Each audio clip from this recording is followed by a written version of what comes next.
জম্মু ও কাশ্মীরে সন্ত্রাসী হামলায় ২৬ জন নিহত হওয়ার ঘটনায় পাকিস্তান ও ভারতের মধ্যে সৃষ্টি হওয়া উত্তেজনাকর পরিস্থিতিতে দুদেশকেই সর্বোচ্চ ধৈর্য ধরার আহ্বান জানিয়েছেন জাতিসংঘের মহাসচিব আন্তোনিও গুতেরেস।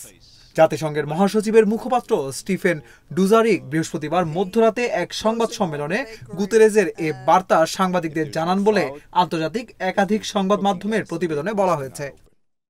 মুখপাত্র স্টিফেন ডুজারিক বলেছেন, জাতিসংঘ মহাসচিব গত ২৪ ঘন্টায় ওই সরকারগুলোর সাথে সরাসরি কোনো যোগাযোগ করেননি, তবে পরিস্থিতি খুব কাছ থেকে এবং অত্যন্ত উদ্বেগের সাথে পর্যবেক্ষণ করছেন। ২২ তারিখে জম্মু ও কাশ্মীরে সংগঠিত সন্ত্রাসী হামলায় বিপুল সংখ্যক বেসামরিক নাগরিক নিহত হয়েছেন।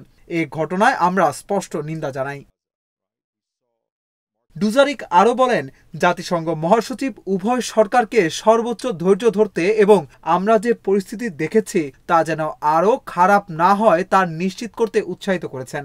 আমরা বিশ্বাস করি পাকিস্তান এবং ভারতের মধ্যে যে কোনো সমস্যা অর্থপূর্ণ পারস্পরিক সম্পৃক্ততার মাধ্যমে শান্তিপূর্ণভাবে সমাধান করা যেতে পারে এবং তাই করা উচিত।